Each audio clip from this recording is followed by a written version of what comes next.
कभी भालू की चमकीली लंबी पूंछ हुआ करती थी, पर अब नहीं है।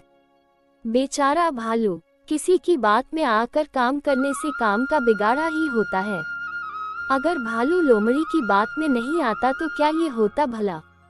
बहुत समय पहले भालू की लंबी एवं चमकदार पूंछ हुआ करती थी। भालू भाई को इस पर बड़ा गर्व था। वह सभी से पूछता था कि आज मेरी पूंछ कैसी लग रही है। अब कोई भालू से पंगा लेता क्या भला। उसकी बड़ी कद काठी और पंजे देखकर हर कोई कहता बहुत सुंदर, बहुत सुंदर। भालू इस पर फूला नहीं समाता। कहने वाले ये भी कह देते कि भालू की पूंछ से सुंदर किसी की पूंछ नहीं। बस भालू दिन भर अपनी पूंछ प्रशंसा सुनता रहता। एक बार ठंड के दिनों में कुछ ज्यादा ही ठंड पड़ी, इतनी कि झील और पोखर सब जम गए। शिकार ढूंढना भी मुश्किल हो गया। ऐसे में भालू अपनी सुंदर पूंछ लिए एक झील के पास से जा रहा था। तभी उसकी नजर वहां बैठी एक लोमड़ी पर पड़ी। लोमड़ी के पास मछलियों का ढेर लगा था। ये देखकर भालू के मुंह में पानी आ गया। लोमड़ी चालाक थी। उसने भांप लिया कि भालू को भूख लगी और मछलियों को देखकर उसकी नजर खराब हो गई है। भालू ने कहा, लोमड़ी बहन कैसी हो? तुमने ये सारी मछलियां कहाँ से पाई?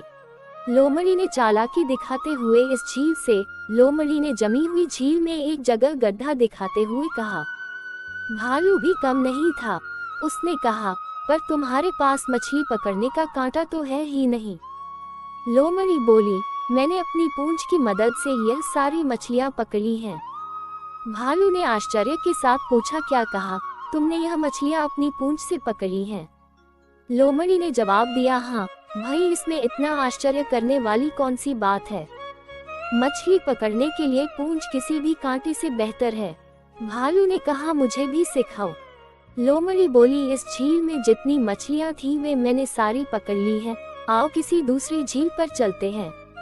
लोमड़ी और भालू दूसरी झील की तरफ आ गए। दूसरी झील पूरी जमी थी। भालू ने तुरंत अपने तेज पंजों से वहां एक गड्ढा बना दिया। अब क्या करूं? भालू ने पूछा। लोमड़ी बोली, अब पूंछ गड्ढे में डालकर बैठ जाओ। जैसे ही मछली फंसेगी तुम्हें अपने आप मालूम पड़ जाएगा। पर हाँ, ज्यादा हिलना डुलना मत और सिर्फ मछली के बारे में सोचना। जितनी ज्यादा मछलियों के बारे में तुम सोचोगे उतनी ज्यादा मछलियां तुम पकड़ पाओगे। भालू ने ऐसा ही किया। उसने लोमड़ी से कहा, देखना मेरी पूंछ में सबसे ज्यादा मछलियां फंसेंगी। लोमड़ी ने कहा, ये तो बहुत ही अच्छी बात है। मैं दूर से देखती हूँ ताकि सब कुछ ठीक चलता रहे। मैं तुम्हारे पास रहूंगी तो तुम्हारा ध्यान बन जाएगा। कहकर लोमड़ी दूर बैठ गई। भालू अपने अभियान में जुट गया। थोड़ी ही देर में वह एक जैसे बैठे बैठे उग गया और उसे नींद लग गई। ठंड बहुत ज्यादा थी और बर्फ भी गिरने लगी। लोमड़ी धीरे से अपने घर चली गई। थोड़ी देर बाद लोमड़ी जब वापस लौटकर आई तो भी भालू सोता ही मिला। उसके शरीर पर बर्फ जम गई थी। काला भालू सफेद दिखने लगा। लोमड़ी को बहुत हंसी आई और इसके बाद उसने भालू को जगाया। भालू भाई, मैंने अभी एक मछली तुम्हारी पूंछ में फंसी देखी है, जल्दी उठो। भालू हड़बड़ा कर उठ बैठा। उसने अपनी पूंछ गड्ढे से बाहर निकाली और देखा तो पूंछ थी ही नहीं। अरे, मेरी पूंछ कहाँ गई? मेरी सुंदर पूंछ कहाँ गई?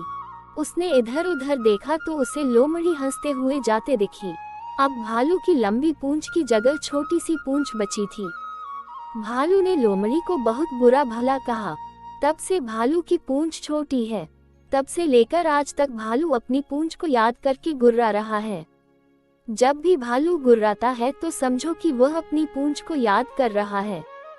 इस दिन के बाद से लोमड़ी और भालू में बोलचाल भी बंद हो गई। भालू ने अपनी बेवकूफी से पूंछ गंवाई। इसलिए कहते हैं, सुंदरता पर मत इतराओ और अक्ल से काम लो।